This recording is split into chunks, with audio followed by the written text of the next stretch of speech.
गौरी, देवयानी दीदी इस घर में बहू जरूर बन के आई थी, लेकिन उनका मकसद उनके फर्ज से बिल्कुल अलग था। वो इस घर को जोड़ने नहीं बल्कि तोड़ने आई थी। मुझे तो ये समझ नहीं आ रहा कि कोई इंसान अपना मकसद पूरा करने के लिए, और वो भी ऐसा मकसद जिसकी बुनियाद झूठ हो, उसे पूरा करने के लिए इस हद तक जा सकता है। एक स्त्री बदला लेने के लिए झूठी शादी कर सकती है, मांग में सिंदूर भर सकती है, गले में मंगलसूत्र पहन सकती है। मुझे तो कुछ समझ में नहीं आ रहा। गौरी, उनकी इसी नासमझी की वजह से हमारी और उनकी खुशियां खो गई हैं। पापा जी ने उन्हें एक बेटी की तरह समझा था, और आज उन्हीं की वजह से पापा जी की जान चली गई। मुझे तो ये समझ नहीं आ रहा है कि ये सब जानने के बाद भी आंटी जी उसे इस घर में वापस क्यों ले आई। इसी सवाल का जवाब तो हम सब जानना चाहते हैं गौरी, लेकिन इस वक्त जो सवाल मेरे मन में है उसका जवाब शायद वक्त ही दे पाएगा।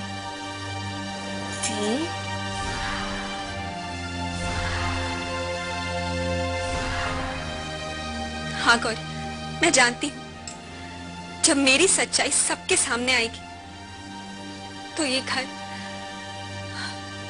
वाले, अजय, ये सब पराये हो जाएंगे। सब नफरत करने लगेंगे मुझसे।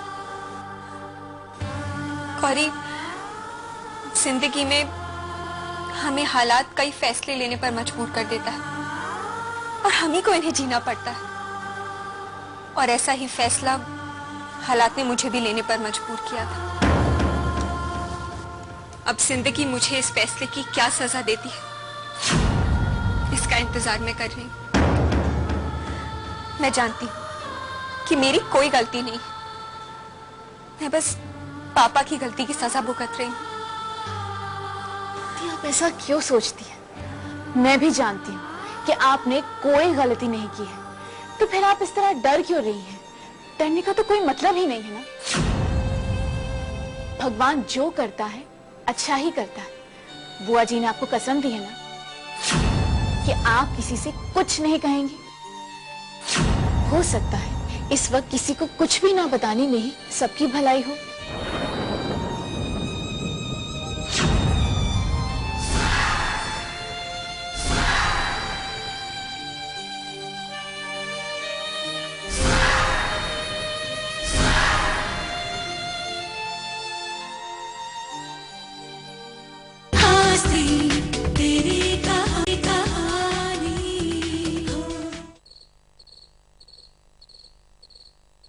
डोंट वरी दी, सब ठीक हो जाएगा।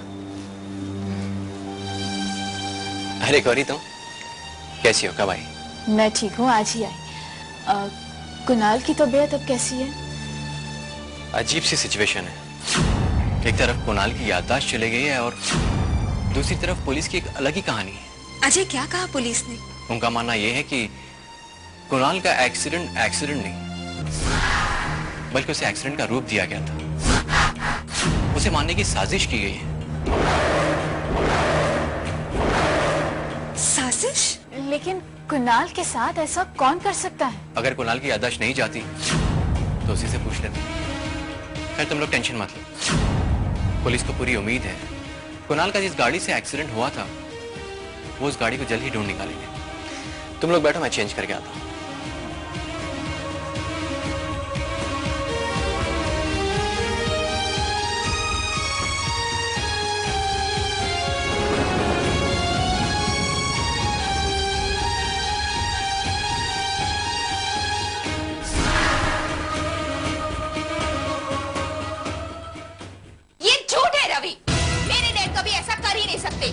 तुम उन पर झूठा इल्जाम लगा रहे हो।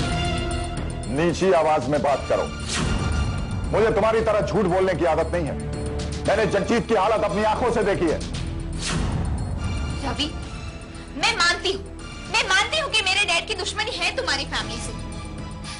एक्चुअली वो जेल का दुख भुला नहीं पाए, और ये दुख होता भी ऐसा है कि कोई आसानी से भुला नहीं सकता है। लेकिन जगजीत, तुम उसे नहीं जानते हो रवि। वो इतना मासूम नहीं है कि उसकी हर बात पे यकीन किया जाए। मासूमियत के मायने तो तुम मुझे अच्छी तरह से समझा चुकी हो। अब किसी भी मासूम चेहरे पर मुझे यकीन नहीं होता। जिस आदमी ने जगजीत पर हमला किया है, जैसे मारा है, वो तुम्हारे बाप का ही आदमी था। तुम समझते क्यों नहीं हो रवि? जगजीत ने जरूर ये नाटक किया होगा ताकि वो तुम्हारे करीब आ सके और तुम्हारी हमदर्दी पा सके। अभी भी तुम्हें अपने बाप की शैतानियत पर यकीन नहीं होता है ना? पता है तुम्हारे बाप ने मुझे फोन करके क्या कहा? कि मैं उसके खिलाफ केस वापस ले लूं।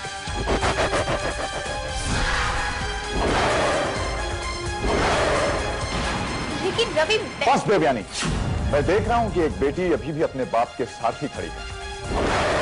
अगर अब तुम्हारी बात अपने बाप से हो तो बता देना कि वो अपनी इन हरकतों से जगजीत को डरा सकता है, लेकिन रवि को नहीं। बता देना उससे कि मैं उसे छोड़ूंगा नहीं। और यह भी बता देना उसे कि रवि मौत बनकर उसे ढूंढ रहा है।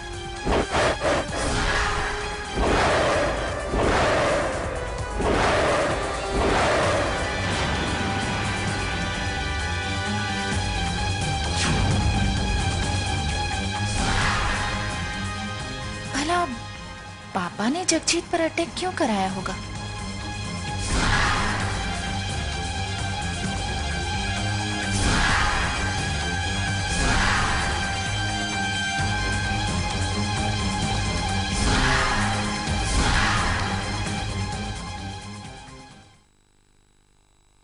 मैं खाना लगा देती हूँ, ठीक है? नहीं गौरी, अभी भूख नहीं है। अरे लेकिन दी कब से आप ही का इंतजार कर रही थी। राधा, अजय 3 दिनों से घर में चूल्हा सिर्फ नाम के लिए जल रहा है। खाना खाने के लिए किसी के पास वक्त ही नहीं है। जीजू, आपको सबका ध्यान रखना है ना। आप नहीं खाएंगे तो दी भी नहीं खाएगी। मैं आप दोनों के लिए खाना लेकर आती हूँ।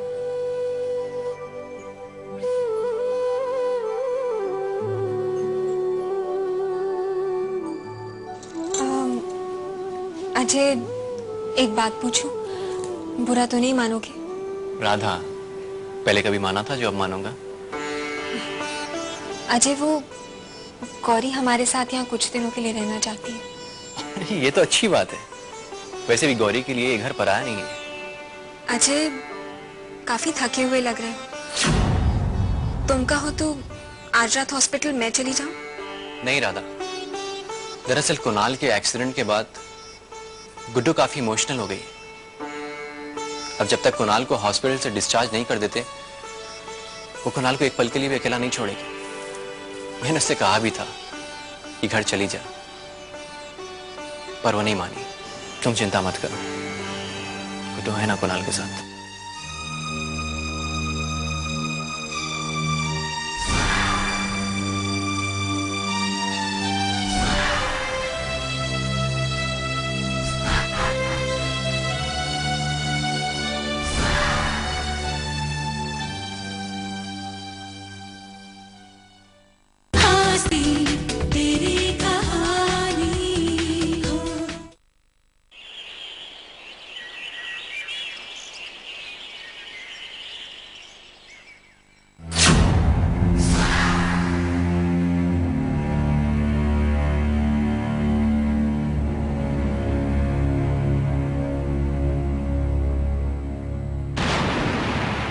सच गोपाल, तेरी किस्मत अच्छी है। देख, तू आया और यहाँ कोई नहीं है। कुणाल को तो कुछ याद नहीं। जो समझाऊंगा मान जाएगा।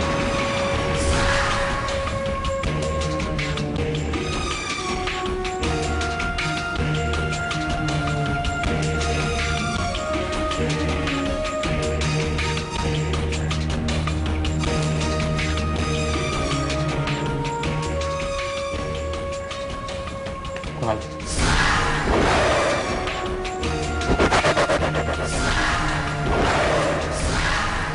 कैसी तबीयत है अभी आपकी? आपसे कुछ बात करनी थी। वो देवराज दीवान है ना, देवराज दीवान अपनी पत्नी को लेकर के तीर्थ यात्रा पे गया है। मेरी तो समझ में नहीं आ रहा है कि करना क्या है। अब आप ही बताइए, आप जैसा बोलेंगे वैसा ही होगा। लेकिन आप ये सब मुझसे क्यों पूछ? आप कौन है और ये देवराज कौन है? देखिए, मैं आपको नहीं पहचानता, आप कौन है?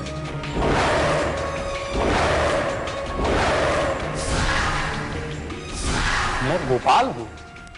आपके कहने पे ही तो मैं कानपुर से यहाँ आया था।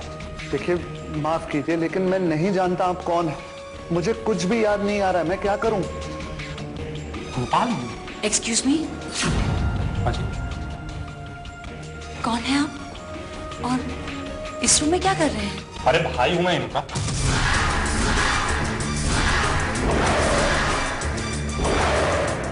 सगे भाई की तरफ पाला इन्होंने मुझे, किसी भी चीज की कोई कमी महसूस नहीं होने दी। बहुत सारे एहसान हैं इनके मुझ पर, और आज उस एहसान का कर्ज चुकाने का वक्त आया तो मुझे पहचानने से इनकार कर रहे हैं।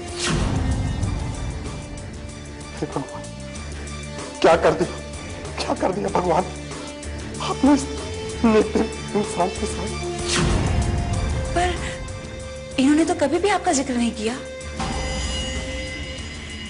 अब इसी प्रभु की माया कही है वक्त का तकाजा। ना आप मुझे जानती हैं ना मैं आपको। जिक्र तो वैसे कभी इन्होंने आपका भी नहीं किया। कौन है आप?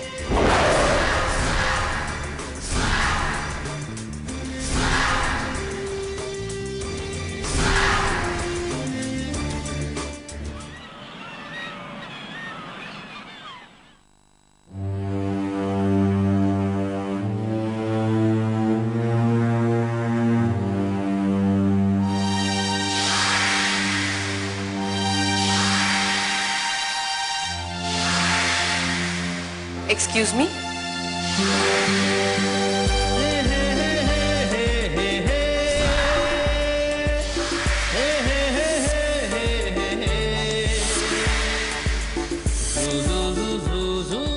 Hi.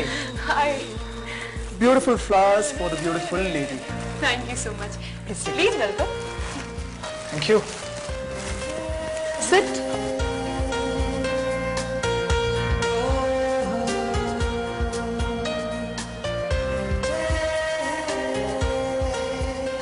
They are beautiful. पर आज अपने फ्लावर्स के साथ कोई मैसेज नहीं दिया। Why? ऋतु, आज हम आपसे कुछ पूछने और आपको कुछ बताने आए हैं। क्या हुआ? Anything serious? आज हम पुलिस कमिश्नर से मिलकर आ रहे हैं। ऋतु, बस हमें आप इतना बताइए कि आप आपके दोस्त संजना के गुनहगार को क्या सजा दिलवाना चाहती है?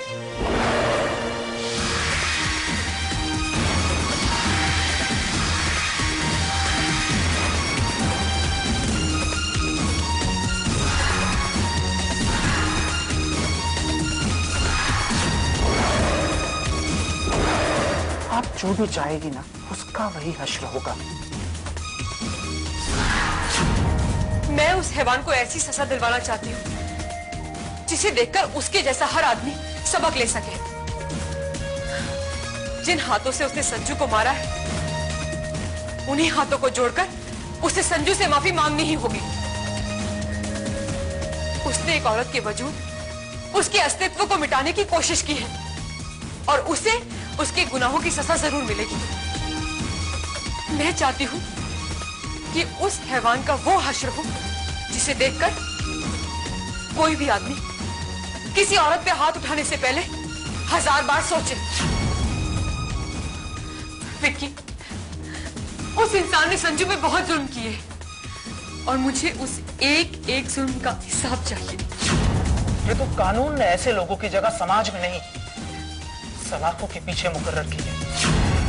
अब आप मुझे सिर्फ इतना बताइए कि आप क्या चाहती हैं? विशाल को सलाखों के पीछे देखना चाहती है या हॉस्पिटल में? मैं उस इंसान को अपनी आंखों के सामने उसी तरीके से तड़पते हुए देखना चाहती हूँ जिस तरह से उसने संजू को तड़पाया है। कितना कुछ सहा है संजू ने। उसने संजू को इतना टॉर्चर किया है कि वो आत्महत्या करने पे मजबूर हो गई है। जिस इंसान ने मेरी सहेली के चेहरे से हंसी छीन ली है, मैं उसकी आंखों में पश्चाताप के आंसू देखना चाहती हूँ। हम वादा करते हैं ऋतु, आप विशाल की आंखों के अंदर तड़प जरूर देखेंगी।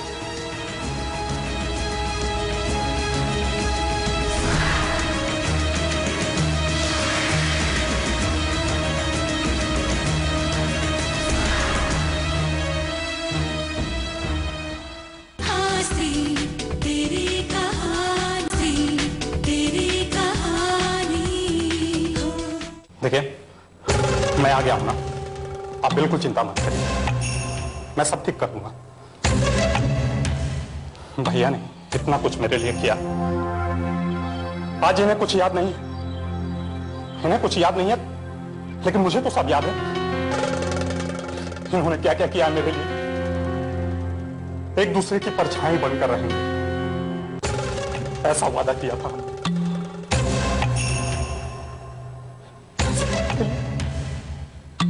ऐसे वक्त में हम एक दूसरे की परछाई बनकर रहेंगे।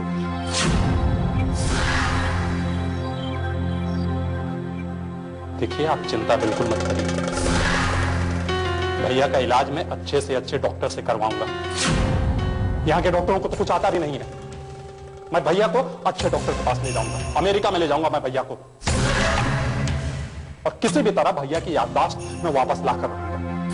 आपका बहुत बहुत धन्यवाद। अब आप घर जाइए, बाकी सब मैं संभाल लूंगा। अरे मैंने कहा ना, अब आपको भैया के बारे में फिक्र करने की कोई जरूरत नहीं, मैं सब ठीक कर दूंगा। एक मिनट, मैं पहले कुणाल से बात करना चाहती हूँ। जी हाँ, जरूर करिए। कुणाल, क्या तुम्हें इन्हें देखकर कुछ याद आ रहा है?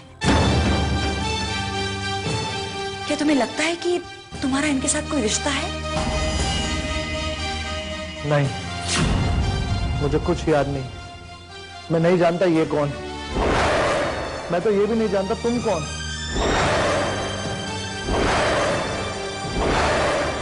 भैया, मैं समझ सकता हूं कि इस वक्त आपको कुछ याद नहीं आ रहा है, लेकिन वक्त के साथ आपको मेरे और आपके संबंधों के बारे में पता चल जाएगा।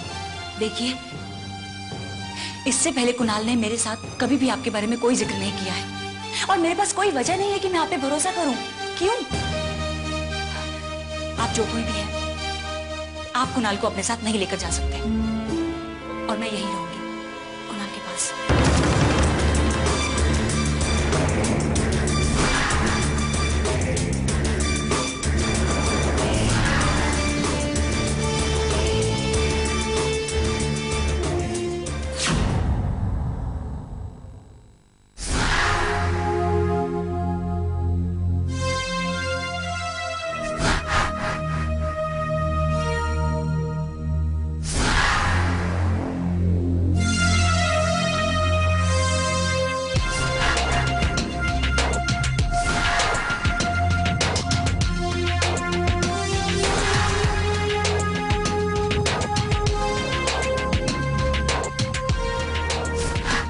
रितु और यहाँ क्या कर रही थी? इस जगह तो वो लड़का रहता है जो संजना को पार्क में मिला था। रितु यहाँ किससे मिलने आई थी? कहीं संजना से तो नहीं? संजना कहीं उस लड़के के घर तो नहीं रहती?